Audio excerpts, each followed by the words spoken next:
Good morning to all of you. कैसे हैं आप सब? तो आई होप आप सबकी स्टडी अच्छी चल रही होगी। तो आज मैं इस क्लास के माध्यम से आप सभी को बताऊंगा कि किन बातों का आपको ध्यान रखना है और कहाँ कहाँ पर आप लोग गलतियां कर रहे हैं। ठीक है, तो इस क्लास के अंदर क्या होने वाला है, सबसे पहले आप ये देख लीजिएगा। तो पहली बात, तो इस क्लास के अंदर मैं आपसे कुछ क्वेश्चंस पूछने जा रहा हूँ और आप ईमानदारी से इन प्रश्नों के आंसर्स देना। यदि आप इन प्रश्नों के आंसर्स में यस करते हैं तो समझ लीजिए आप सही ट्रैक पे जा रहे हैं, और नो करते हैं तो समझ लेना कि अगला अटेम्प्ट भी आपका बिगड़ने वाला है। ठीक है, तो पहली बात क्या है, मैं आपसे कुछ प्रश्न पूछने वाला हूँ।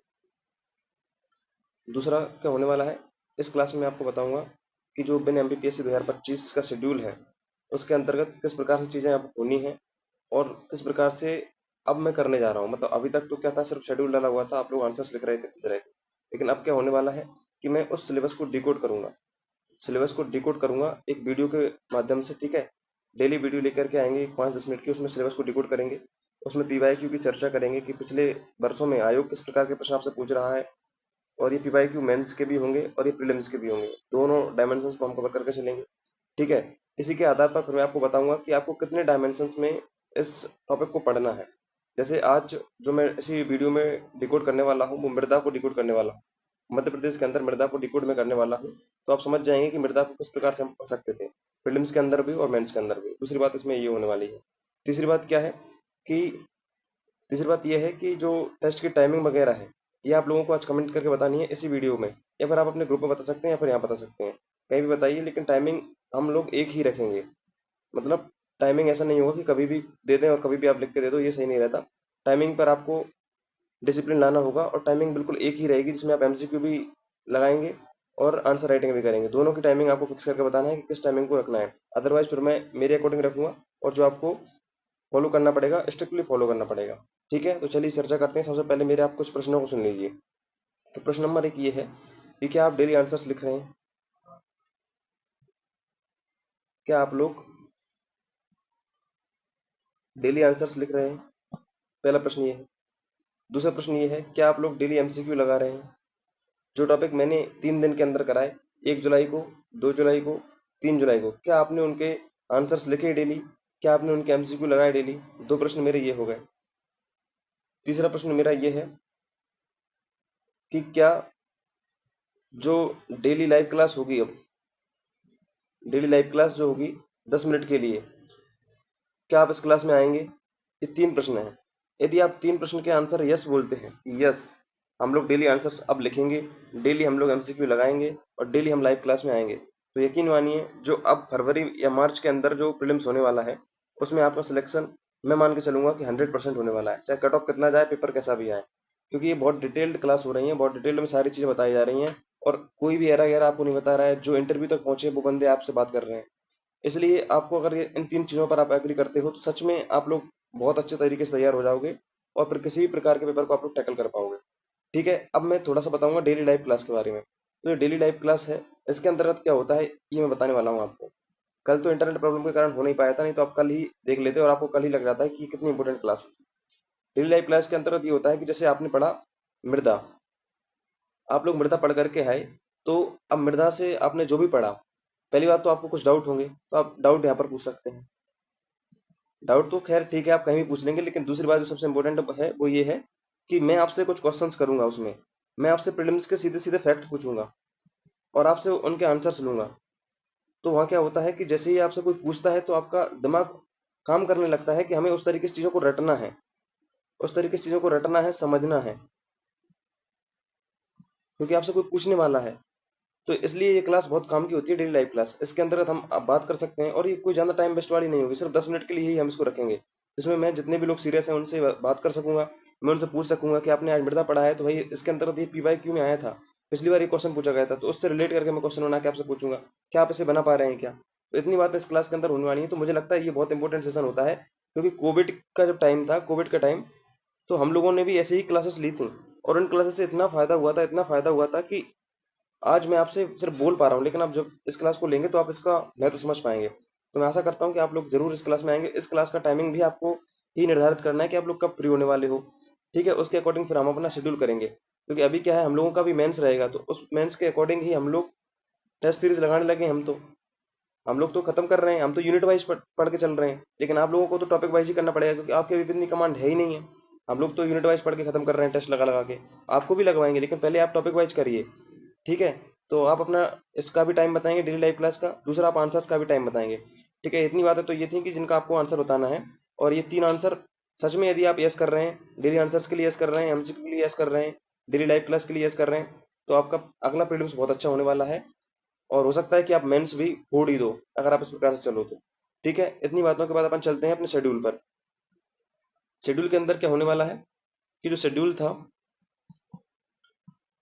उसके अंदर 4 जुलाई की जो बात थी उसमें अपन ने रखा था मध्य प्रदेश की मिट्टियां, प्रकार, वितरण, मृदा अपरदन, मृदा संरक्षण, ठीक है। ये पूरा का पूरा सिलेबस ही उठा के रखा था अपन ने, और तो कुछ किया नहीं था। जो अपने आयोग ने सिलेबस दिया हुआ है उसी का सिलेबस था। और ये पेपर फर्स्ट जो होता है, पेपर फर्स्ट का पार्ट बी जो होता है, पार्ट बी के अंदर यूनिट नंबर जो 5 थी, उस यूनिट नंबर 5 की मुझे लगता है चौथी लाइन होगी, या फिर हाँ चौथी लाइन ही है ये। मध्य प्रदेश की मिट्टियां, प्रकार, वितरण, मृदा अपरदन, मृदा संरक्षण। तो आज मैं इसको डिकोड कर देता हूँ। 4 जुलाई को ही होना था, लेकिन 4 जुलाई को हमने कुछ नहीं किया, मुझे लगता है कि आपने कल रिवाइज किया होगा, और इसलिए मैंने कुछ नहीं रखा था, क्योंकि 3 दिन के बाद मैंने सोचा आप लोगों को रिवाइज के लिए टाइम दे दूं, और बहुत टाइम से मैं क्लास भी लेके नहीं आ पा रहा था, इसलिए भी मैंने सोचा था कि अपन लोग थोड़ा सा एक ब्रेक रखते हैं, और फिर अब क्लास के माध्यम से आप लोगों को मैं एनर्जेटिक बना करके फिर से स्टार्ट करने जा रहा हूँ। तो अब ये इस सिलेबस को मैं आज डिकोड करूंगा, तो आज 5 जुलाई को आप लोग इसको पूरे तरीके से पढ़ लेंगे, खत्म कर देंगे। इसके अंदर मैं आपसे प्रीलिम्स के भी एमसीक्यू बता देता हूँ, मेंस के भी, मेंस के अंदर भी जो पीवाईक्यू पूछे गए हैं वो भी मैं आपको बता देता हूँ, ठीक है। तो आज आप लोग इस टॉपिक को बहुत अच्छे से तैयार कर लेंगे, इसके शॉर्ट नोट्स बना करके रख लेंगे, ठीक है। और आज जब जो लाइव क्लास होगी उसमें आप लोग जरूर पार्टिसिपेट करेंगे, और मुझे कुछ प्रश्नों के आंसर दे रहे होंगे, इतना मैं आपसे आशा करके चल रहा हूँ। दूसरी बात क्या है कि ये हमने रखा है पार्ट, पेपर फर्स्ट का ही पार्ट ए के अंदर हमने रखा है यूनिट नंबर 5 का ये टॉपिक, जिसमें जनजाति नायक, भीमा नायक, खाद्य नायक, टाट्य भील वगैरह रखे हैं। इनमें क्या है, ये तो आपने प्रीलिम्स में भी बहुत सारे पढ़े होंगे, तो इनके आंसर्स तो मुझे लगता है आप लोगों को लिख देना चाहिए, इनमें कोई ऐसी बात नहीं होती। फिर भी इनके बारे में भी देख लेते हैं कि क्या क्या पढ़ना चाहिए, राजा राममोहन राय के बारे में भी देखेंगे क्या क्या पढ़ना चाहिए, ठीक है। तो चलो फिर मैं इसको डिकोड कर देता हूँ थोड़ा सा, और इसके बाद मैं बात करूंगा फिर प्रीलिम्स के अंदर जो एमसीक्यू या पीवाईक्यू जो आए थे उनके बाद, ठीक है। तो इसको डिकोड जब करेंगे, 1 मिनट रुकना, मैं इसको डिकोड करने के लिए पूरा चार्ट प्लान तैयार कर लेता हूँ। तो जो डायमेंशंस अपन लोग बना रहे हैं वो डायमेंशंस का बेस हमेशा ही हम लोग पीवाईक्यू को रखते हैं, और रखना भी चाहिए। तो अब देखो इसमें लिखा हुआ है कि मध्य प्रदेश की मिट्टियां, प्रकार, वितरण, मृदा अपरदन, मृदा संरक्षण, ठीक है। तो अब इससे रिलेटेड जो पीवाईक्यू देखा गया है, जो लॉन्ग आंसर्स पीएससी ने पूछा था वो पूछा था एमपीपीएससी 2017 के अंदर, एमपीपीएससी 2017 के अंदर उसने पूछा था कि मध्य प्रदेश में मिट्टी अपरदन की समस्या से ग्रस्त क्षेत्रों का विवरण देते हुए मिट्टी अपरदन को रोकने के उपाय बताइए। तो उसने दो चीजें पूछ ली, एक तो क्या पूछ लिया कि जो क्षेत्र ग्रसित हैं मृदा अपरदन से, वो क्षेत्र बताओ। दूसरी बात, मृदा अपरदन को रोकने के लिए उपाय बताओ। तो मृदा अपरदन के अंदर उसने पूछ लिया कि मध्य प्रदेश के कौन से क्षेत्र हैं जो इससे ग्रसित हैं। दूसरा से उसने पूछ लिया कि मृदा अपरदन को रोकने के उपाय बता दो, और बिल्कुल ये मध्य प्रदेश के संदर्भ में उसने पूछा है, ठीक है। तो ये पीवाईक्यू था एमपीपीएससी 2017 का, 2017 के अंदर इसने इस प्रकार से प्रश्न पूछा है। तो आपका एक डायमेंशन तैयार हो गया। जब आप मृदा अपरदन को पढ़ेंगे तो मृदा अपरदन क्या है इसको जानेंगे, मृदा अपरदन से मध्य प्रदेश के अंदर कौन कौन से क्षेत्र ग्रसित हैं इनको जानेंगे। फिर दूसरी बात आप जानेंगे कि इसको हम कम कैसे कर सकते हैं, इसके उपाय क्या हैं। यहीं पर आप जानेंगे कि सरकार ने क्या प्रयास किए हैं अभी तक। तो इतने डायमेंशन अब आपके बन जाते हैं, ठीक है, मृदा अपरदन से। दूसरी बात, अपन चलते हैं कि इसने 2 से 3 प्रश्न ऐसे भी पूछे थे जो बिल्कुल फैक्चुअली थे। मतलब उसने सीधा पूछा, मृदा दिया हुआ है तो उसने पूछा मृदा का अर्थ बताओ, क्या होता है मृदा। दूसरी बात उसने क्या पूछा कि मृदा अपरदन ही क्या होता है, मृदा अपरदन क्या होता है। या फिर उसने पूछा था आप आवरण अपक्षरण क्या होता है, आवरण अपक्षरण उसने पूछा था, और ये पीएससी 2014 के अंदर उसने पूछा था। पीएससी 2014 के अंदर उसने पूछा कि आवरण अपक्षरण क्या होता है।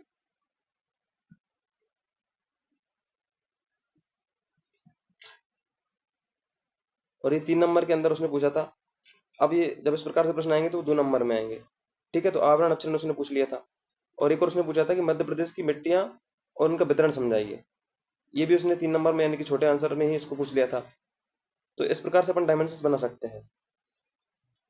चलो अपन चर्चा करते हैं कि मिट्टी को जब पढ़ेंगे तो किस प्रकार से अपन पूरा का पूरा उसे कंप्लीट कर सकते हैं। अभी तक तो इतने प्रश्न आए हुए हैं, लेकिन अब प्रश्न और भी तो आ सकते हैं। तो इनकी बात भी अपन लोग करेंगे। सबसे पहले जब आप मिट्टी को पढ़ रहे होंगे तो मध्य प्रदेश के अंदर ही हमको मिट्टी पढ़ना है। ठीक। अब मध्य प्रदेश की मृदा जब पढ़ेंगे तो आपको पता होना चाहिए कि कितने प्रकार की मृदाएं पाई जाती हैं। तो आपको पता होगा कि मध्य प्रदेश के अंदर मुख्यतः 4 प्रकार की मृदाएं पाई जाती हैं। ठीक है। इनके प्रकार आपको बिल्कुल पता होना चाहिए कि सिलेबस में तो उसने लिख के ही दिया है कि मध्य प्रदेश की मृदा के प्रकार बताओ, तो ये प्रकार बिल्कुल आपको पता ही होना चाहिए। इसके अंदर आप जान रहे होंगे जो काली मृदा होती है उसके बारे में। ठीक। काली मृदा के बारे में आप जान रहे होंगे। अब काली मृदा के अंदर भी जो डायमेंशंस होते हैं, जैसे कि मध्यम काले रंग की होती है, मध्यम काले रंग की होती है, छिछली काली मृदा होती है। ठीक। गहरी काली मृदा होती है। तो मध्यम काले रंग की मिट्टी, छिछली काली मिट्टी, गहरी काली मिट्टी, ये सब बातें आपको काली मृदा के अंतर्गत पढ़नी होंगी, क्योंकि 4 प्रकार हैं, लेकिन काली मिट्टी के भी तो अनेक प्रकार हैं, तो उनको भी आपको देखना होगा। तो आप इस डायमेंशन को भी कवर करके चलेंगे। ठीक है। दूसरी मिट्टी जब आएगी तो वो आएगी आपकी लाल पीली मिट्टी, आप इसको कवर कर रहे होंगे। तीसरा जब आप पढ़ रहे होंगे तो आप जलोढ़ मृदा के बारे में पढ़ रहे होंगे। मैं आपको पढ़ा नहीं रहा हूँ, मैं सिर्फ आपको डायमेंशन बता रहा हूँ कि आपको ये कवर करना है। और जलोढ़ मृदा के बाद आप पढ़ रहे होंगे मिश्रित मिट्टी को, और फिर लैटेराइट मिट्टी को। तो ये 4 से 5 प्रकार की मृदाएं हमारे यहाँ पर मध्य प्रदेश में मुख्यतः होती हैं, जिनमें आप देख सकते हैं काली मिट्टी को, जिनमें आप देख सकते हैं लाल पीली मिट्टी को, जिनमें आप देख सकते हैं जलोढ़ मिट्टी को, मिश्रित मिट्टी को, लेटराइट मिट्टी को। तो इतने आपको कवर करना है कि किस प्रकार से इनकी विशेषताएं होती हैं और कौन सी उपजाऊ मिट्टी है, कौन सी नहीं है, ये सब बातें आपको इनके अंदर पढ़नी है। ठीक है। और ये समान रूप से मेंस में, प्रीलिम्स में, दोनों में आपको काम आ जाएंगी। ठीक है। इतनी बातें आपको मध्य प्रदेश के मृदा के प्रकार के बारे में पढ़ना है। काली मिट्टी को जब पढ़ेंगे तो मध्यम काली मिट्टी को बताएंगे, छिछली को बताएंगे, गहरी काली मिट्टी को भी बताएंगे। और यहीं पर इनका वितरण भी बिल्कुल कंप्लीट हो जाएगा कि ये कहाँ कहाँ पर पाई जाती हैं। जब आप पढ़ोगे तो इनको इस प्रकार से भी आपको पढ़ना होगा। अब दूसरी बात जब आती है, उसने लिख करके दिया हुआ है मृदा वितरण। तो भाई जब आप अभी मतलब इसको अलग से पढ़ने का कोई फंडा बैठ नहीं रहा, जैसे आपने मिट्टी पढ़ी कोई सी भी, काली मृदा को आप पढ़ रहे हैं, तो क्या आप काली मृदा को पढ़ते समय ये नहीं पढ़ेंगे कि ये मृदा कहाँ पाई जाती है, इसका वितरण मध्य प्रदेश के अंतर्गत कहाँ है, ये आप पढ़ेंगे ना, तो यही वितरण हो जाता है। तो वो आप जब उसके प्रकार पढ़ेंगे, 4 से 5 मिट्टियां पढ़ेंगे, तो वो आपका क्लियर वहां पर हो जाएगा। आगे चलते हैं। फिर सिलेबस में लिखा हुआ है मृदा अपर्दन। तो बात करते हैं मृदा अपर्दन की, कि ये आपको किस प्रकार से पढ़ना है। ठीक है। तो मृदा अपर्दन बेसिकली पूरा टॉपिक मृदा अपर्दन नहीं होता, टॉपिक होता है मृदा क्षरण या मृदा निम्नीकरण। ठीक है। और मृदा मृदा क्षरण, मृदा निम्नीकरण के अंतर्गत ही उसका एक कारण होता है मृदा का अपर्दन। तो मतलब जो टॉपिक है, बड़ा टॉपिक जो है वो ये है कि मृदा का क्षरण क्या है।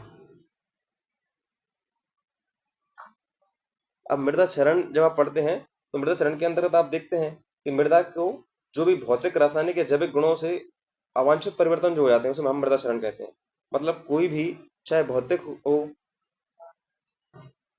चाहे रासायनिक हो,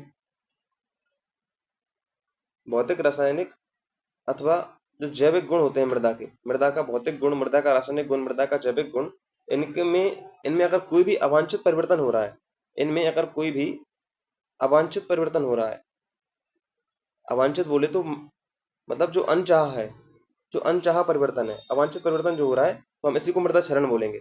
तो चाहे मृदा के भौतिक, मृदा के रासायनिक, मृदा के जैविक गुणों में होने वाले अवांछित परिवर्तन को ही मृदा क्षरण कहते हैं। अब मृदा क्षरण को जब आप पढ़ते हैं तो मृदा क्षरण के कारण क्या है, मृदा क्षरण के जब आप कारण को पढ़ेंगे तो उसमें कारण में पहला कारण ही आता है कि मृदा का अपरदन हो रहा है। मृदा के अपरदन होने से ही उसके भौतिक, रासायनिक, जैविक गुणों में अवांछित परिवर्तन आ रहे हैं। उसका पहला कारण होता है मृदा अपरदन। ठीक है। फिर मृदा की घटती उर्वरता भी होती है, जल जमाव हो, मरुस्थलीकरण हो, इस प्रकार से कारण रहते हैं। लेकिन अब हमारे सिलेबस में क्या लिखा गया है, सिलेबस में लिखा गया है मृदा अपरदन। तो हम बात करेंगे मृदा अपरदन की। ठीक है। तो अब मृदा अपरदन के पूरे डायमेंशन को आप देख लीजिए कि मृदा अपरदन किस प्रकार से है। तो आप मृदा अपरदन की सबसे पहले क्या पढ़ेंगे, परिभाषा पढ़ेंगे। आपको परिभाषा पता होना चाहिए, क्योंकि वो सीधा 2 मार्कर में आपसे पूछ लेगा। दूसरी बात, जब आप पढ़ें तो भारत में भी मृदा अपरदन को देख लेना। खैर आप इंडियन ज्योग्राफी में इसको देख लेंगे, लेकिन फिर भी भारत में मृदा अपरदन को आप थोड़ा सा देख करके चलें।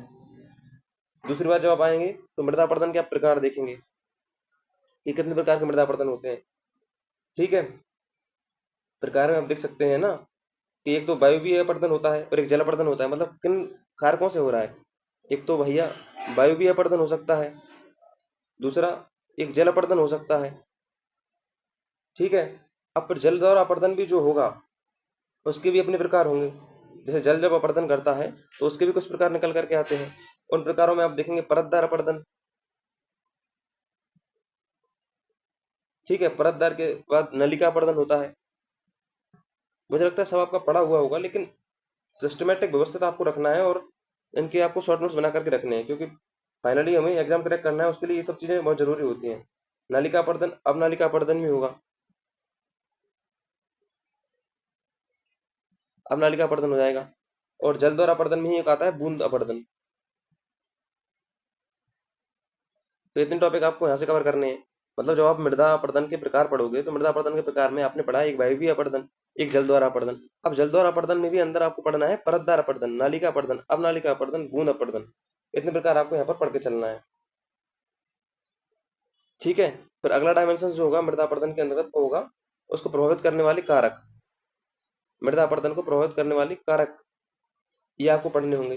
अब कारक के अंतर्गत आप पढ़ोगे कि कौन कौन से कारक करते हैं, तो कारक मैं आपको बता देता हूँ हेडिंग हेडिंग। जैसे कि जलवायु करती है भैया, जलवायु इफेक्ट डालती है। ठीक है। स्थला करती है, इफेक्ट डालती है। उसकी बनावट इफेक्ट करती है। वनों की कटाई जो हो रही है वो भी इफेक्ट कर रही है।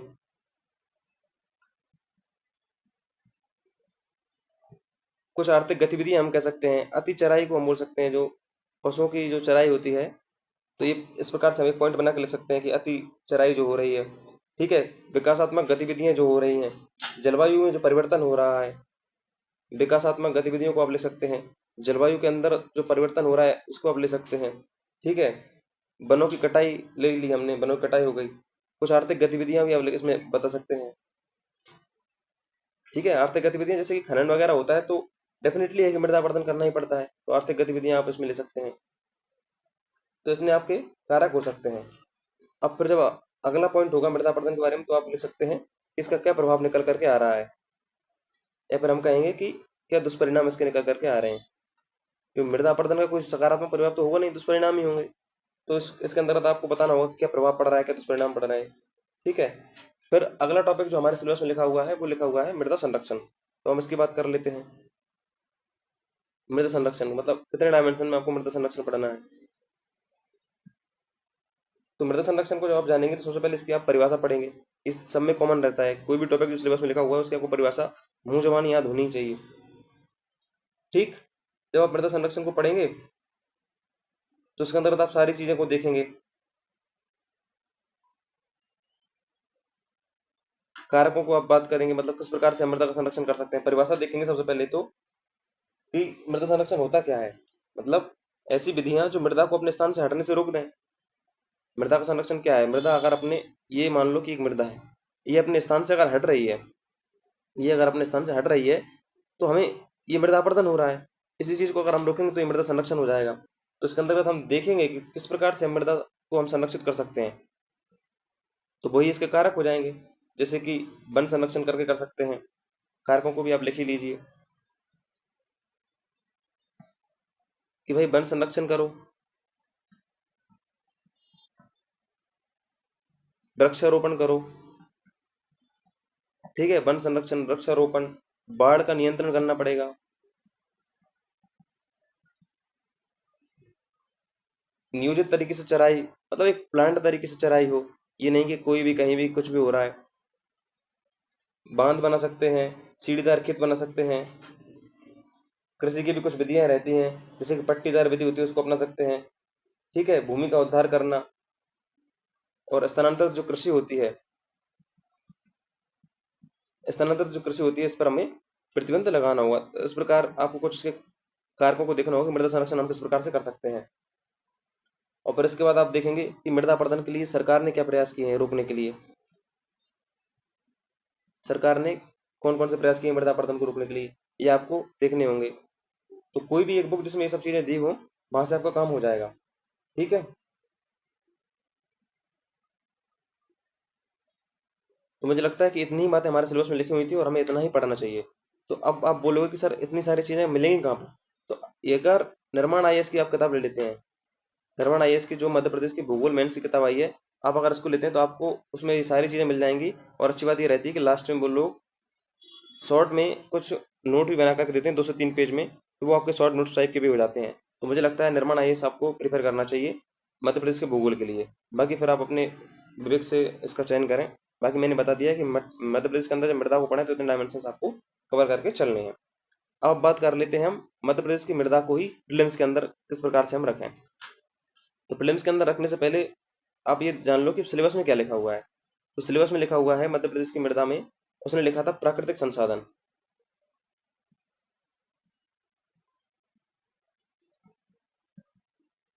और प्राकृतिक संसाधन में उसने पहले ही डाल दिया मृदा।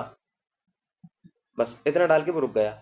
जब इतना डाल के रुक गया तो फिर हम चलेंगे अब कहाँ पर, पीवाईक्यू के पास। तो पीवाईक्यू जो हमने देखे प्रीलिम्स में किस प्रकार के प्रश्न आ रहे हैं।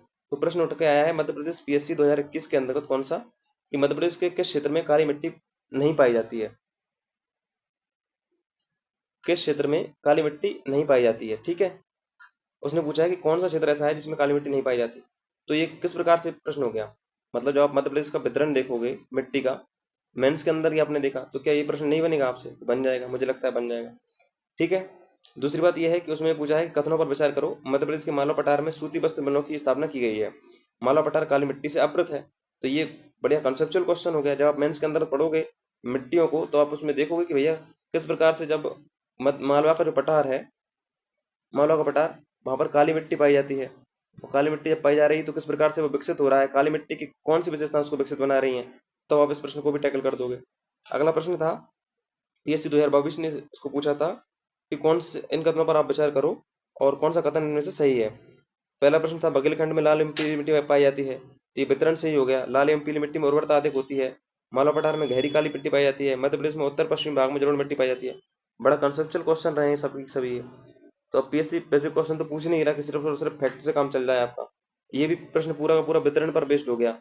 मध्य प्रदेश के अंदर आपको बिल्कुल पता होना चाहिए, और आप तभी कर पाओगे इसको जब आपने मेंस में अच्छे से पढ़ा हुआ कि कहाँ पर कौन सी मिट्टी पाई जा रही है, कौन सी मिट्टी में उर्वरता कम होती है, कौन सी मिट्टी में उर्वरता अधिक होती है।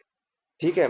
तो इस प्रकार से ये प्रश्न भी आपका वितरण और उस मिट्टी को अच्छे से डिटेल में पढ़ने से ही बनेगा। तो आपने 49, 50, 51 तीन प्रश्न आपने देखे हैं, और तीनों के तीनों प्रश्न ऐसे नहीं है कि बिल्कुल फैक्चुअल उसमें कुछ पूछा गया हो।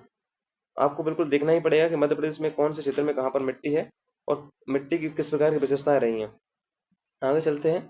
और फिर अगला प्रश्न है 2023 में ये पूछा गया था कि कौन सी विशेषता मध्य प्रदेश की काली मिट्टी के संदर्भ में सही नहीं है। तो काली मिट्टी को उसने फिर से पूछा। अब काली मिट्टी के बारे में आपको डिटेल में ही पता होना चाहिए, तभी आप इसको कर पाओगे, क्योंकि वो एक बात पूछ ही नहीं रहा, वो आपको बना कर दे रहा है 4 बातें, इनमें से बताओ कौन सी बात गलत है।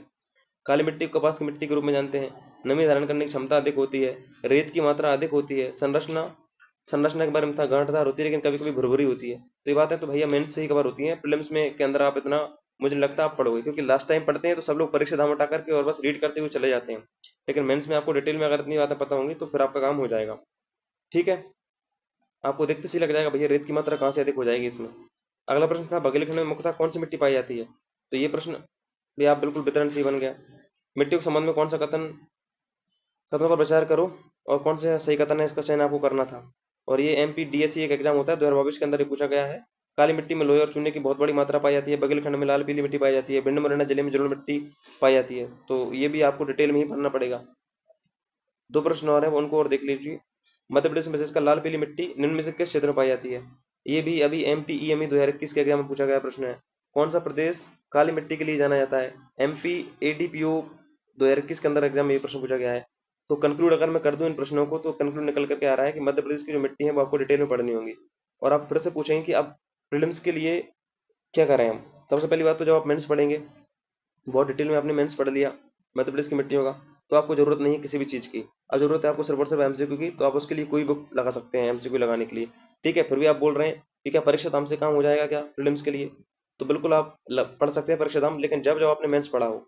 ठीक है। और सबसे बढ़िया काम अगर आपको करना है तो मैं बोलूंगा कि निर्माण आईएएस की बुक ले आओ उसके लिए भी। निर्माण आईएएस की किताब खरीद लाओ प्रीलिम्स के लिए भी। पता है क्यों? क्योंकि ये यूनिट अलग से अब 10 नंबर में डाल दी गई है, और 10 मार्क्स बिल्कुल हल्के नहीं होते। और इस बार भी जो प्रश्न पूछे गए थे, जब मैं अभी आपको 2024 का एग्जाम जो हुआ है 23 जून को, जब मैं आपको वो लगवाऊंगा तो आपको समझ में आ जाएगा कि निर्माण आईएएस की बुक में सीधे सीधे जो चीजें दी गई थी वो चीज़ें पेपर में उठ करके आई हैं सीधे की सीधे, जो कि वो पूछा गया था, रेवा पन्ना के पठार का दक्षिणी भाग कौन सा होता है, वो उसमें सीधा लिखा हुआ था। तो इस प्रकार से मैं तो आपको बोलूँगा निर्माण आईएएस बुक अगर आप खरीद सकते हो तो आप खरीद लो। 10 क्वेश्चन की बात है, 10 मार्क्स बहुत ज़्यादा होते हैं। ठीक है, तो आप इस बुक को लगा लोगे तो इसमें ऑब्जेक्टिव भी दे रखे हैं और इसमें थ्योरी बहुत अच्छे से कवर की गई है। तो ये आपके प्रीलिम्स की बात हो गई, ये आपके मेंस की बात हो गई। अब वीडियो ज़्यादा बड़ा हो जाएगा, इसलिए मैं आगे आप चर्चा को रोकता हूँ। बाकी बातें मैं आपको ग्रुप में और अगले वीडियो में बता दूंगा। जितने भी आपके डाउट हैं अब आप कमेंट कर देना इसी वीडियो के अंदर, ठीक है। और अब मैं आशा करता हूँ कि आप लोग आज से सीरियसली पढ़ाई को करेंगे और आज मिट्टी के क्वेश्चंस आप लोग जरूर लिखेंगे, ठीक है। आंसर आप जरूर लिखेंगे मिट्टी के। दूसरी बात, आज आप एमसीक्यू भी जरूर लगा करके आएंगे और एमसीक्यू हो सकता है मैं भी कुछ ग्रुप में डालूं। तो ये आपको इन दोनों का ही टाइमिंग आपको कमेंट इसमें करना है जरूर से जरूर, ठीक है। थैंक यू सो मच, मिलते हैं अगले वीडियो में। Okay, bye, thank you.